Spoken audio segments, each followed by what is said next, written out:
Man, Wolves fans. Today is one of those days where you look at everything happening around Minnesota and realize this team is dealing with some seriously big decisions right now. And we have two major Timberwolves stories to talk about today. Honestly, they hit two completely different sides of this franchise. First, we need to talk about what Minnesota could potentially do on the basketball side. Because there is a fascinating idea being floated about bringing in an explosive power forward who could fit right into what this team is trying to build. And when you think about where the Wolves are right now, trying to take that next step from being a really good team to becoming a legitimate championship team, a move like this could have a much bigger impact than people realize. There are questions about what Minnesota would have to give up, whether this is actually the right target, and what it could mean for the rotation going forward. And trust me, we are going to get into all of that. But then we have the second story, and this one goes way beyond anything happening on the court. Something massive and honestly pretty unexpected just happened at the very top of the Timberwolves organization. We are talking about billions of dollars, another major change behind the scenes, and potentially a completely new chapter for this franchise. And considering everything Minnesota has already gone through with ownership over the last few years, the timing of this is absolutely wild. So yeah, Wolves fans, we have a lot to unpack today. And real quick, before we get into that first story, hit that like button if you are excited about where this team is headed. I am Henry, and this community is still brand new, so we are chasing our first 1,000 subscribers together. But I only want you to subscribe if you are a real Timberwolves fan who wants to be here through everything this team throws at us. Because if we build this thing from the beginning with people who genuinely love the Wolves, it is going to make reaching that first 1,000 subscribers feel that much more special.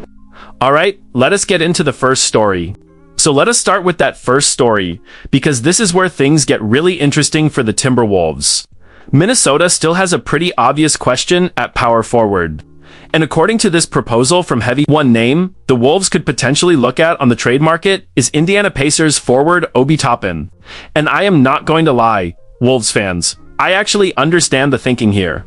The Timberwolves have been connected to different options at power forward in recent weeks, including Jonathan Kuminga and Ben Simmons. Minnesota reportedly has roughly $6 million in exception money available that could potentially be used on Kuminga or another free agent. The problem is that Kuminga is not sitting there without competition. According to NBA insider Brett Siegel, Minnesota and the Los Angeles Lakers are the two suitors for the 23-year-old Kuminga, and the Lakers have been viewed as a strong possibility to eventually land him. And that puts Minnesota in an interesting position, because this team does not exactly have an unlimited supply of trade assets to throw around. Ideally, you would love to address the power forward position without sacrificing another important piece of the rotation.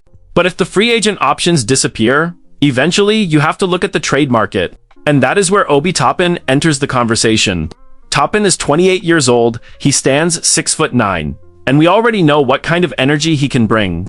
He can run the floor, finish in transition, stretch the defense from three, and most importantly for a team trying to win right now, he has meaningful playoff experience. The specific trade framework proposed here is incredibly simple. Minnesota receives Obi Toppin, Indiana receives Donte DiVincenzo, and Wolves fans.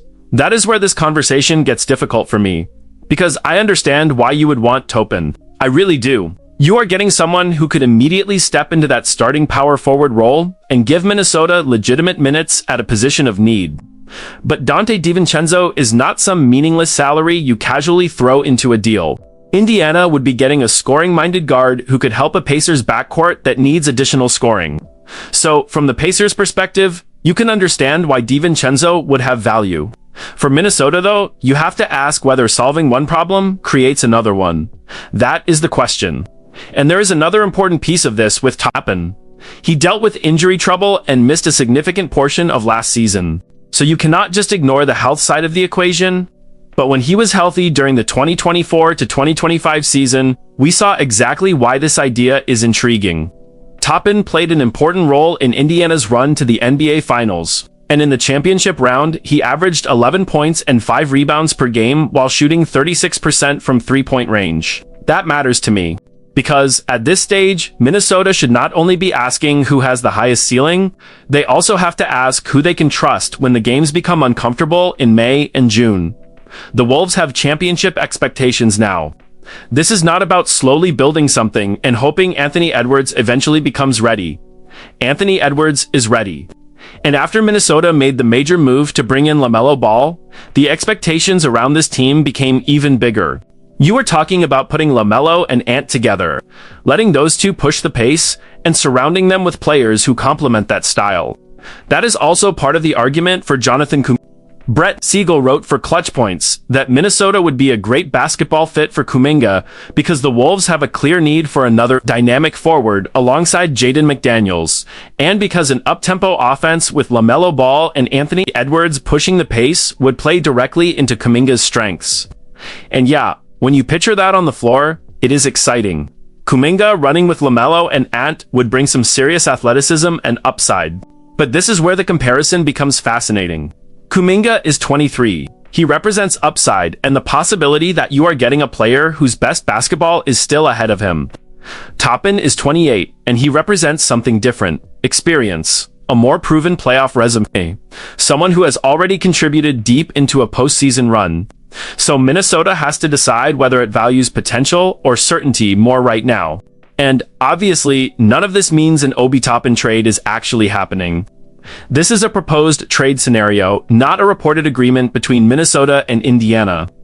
The entire idea depends on whether the Pacers would even be willing to discuss moving Toppin and whether Minnesota believes giving up DiVincenzo is worth it. But if Indiana is willing to listen, you make that phone call. You have to. Because the power forward situation needs to be addressed somehow.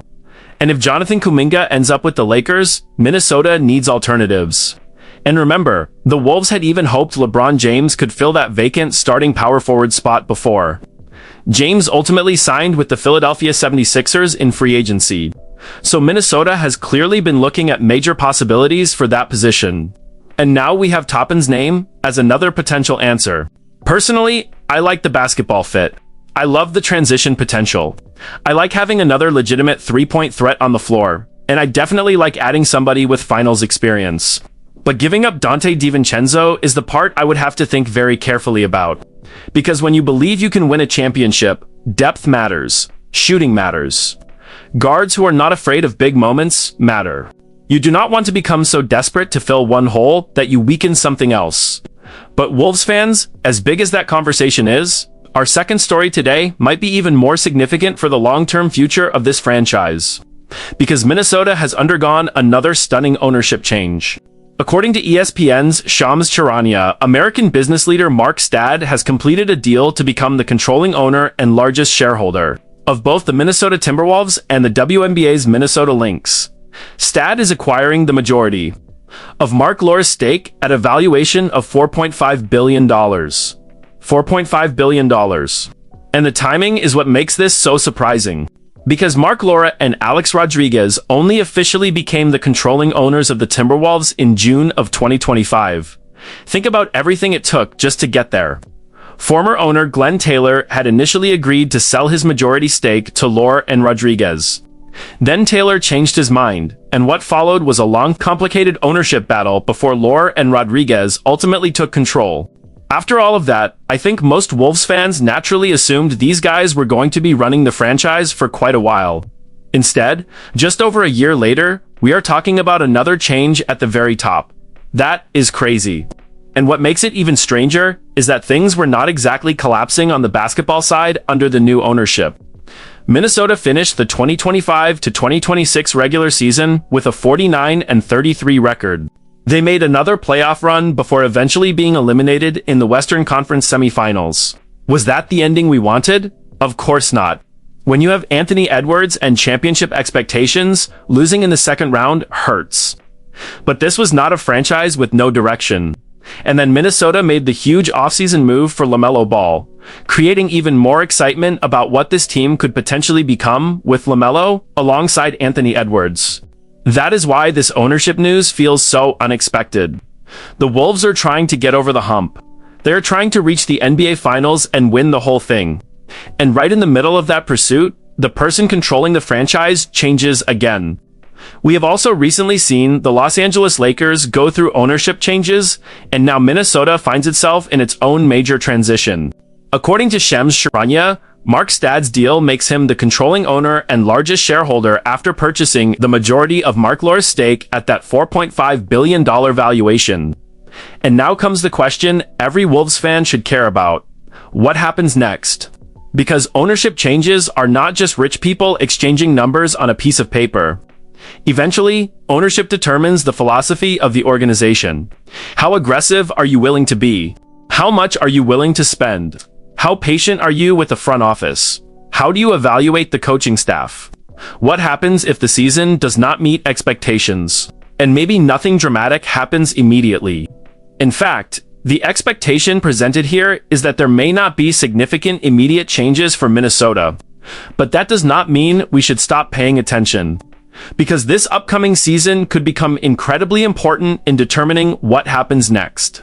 If Anthony Edwards and LaMelo Ball work together the way Minnesota hopes, if the Wolves address that power forward position, and if this team makes a legitimate championship run, then maybe Stad looks at what he inherited and decides to keep pushing because this team is close. But what happens if they do not? What if Minnesota has another disappointing playoff exit? What if the roster does not fit? What if the massive expectations surrounding this team are not met? That is when a new controlling owner could decide he wants to put his own fingerprints on the organization. And that could potentially mean bigger changes next offseason. That is why these two stories actually connect more than they initially appear to. On one side, Minnesota is trying to find the right pieces around Anthony Edwards, LaMelo Ball, Jaden McDaniels, and the rest of this roster.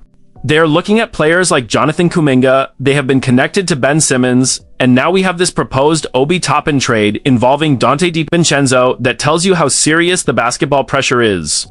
On the other side, you suddenly have Mark Stad becoming the controlling owner and largest shareholder of the Timberwolves and Lynx at a $4.5 billion valuation. That tells you how much change is happening above the basketball operation too. And for me, that makes this upcoming season feel enormous. Anthony Edwards is no longer the young superstar where we can just say that eventually they will figure it out. We want to see this team take that next step. We have watched Minnesota get close enough that simply being competitive is not satisfying anymore. You bring in LaMelo Ball, you keep looking for another forward, and you build around Ant because the objective is supposed to be a championship. That has to be the standard. So, whether the answer at power forward ends up being Obi Toppin, Jonathan Kuminga, Ben Simmons, or somebody else, Minnesota has to get this decision right.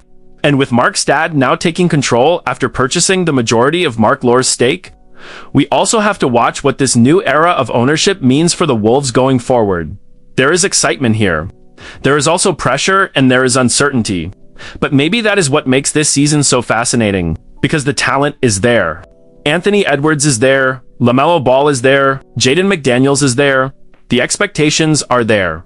Now, we need to see whether the Timberwolves can turn all of that into the one thing every Wolves fan is waiting for, a championship. And now, I want to hear from you guys, because there are two very different conversations here. Would you trade Donte DiVincenzo for Obi Toppin? Or would you rather Minnesota keep DiVincenzo and continue pursuing Jonathan Kuminga or another option at power forward? And what was your reaction to the ownership news? Are you comfortable with Mark Stad taking control this quickly after Mark Lore and Alex Rodriguez finally completed their takeover? Or does another major ownership change concern you? Drop your thoughts in the comments because I genuinely want to know where Wolves fans stand on both of these stories. And if you enjoyed talking Timberwolves basketball with me today, hit the like button. This channel is still new, and we are building the Timberwolves community here from the ground up. Our first goal is 1,000 subscribers. But like I said earlier, do not subscribe just because I am asking you to. Subscribe if you genuinely believe in the future of the Wolves. Subscribe if Anthony Edwards has you believing this franchise can finally reach the top. And subscribe if you want to be able to say you were part of this community before we ever reached our first 1,000 subscribers. I am Henry, this is our Wolves community, and I will see you guys in the next one.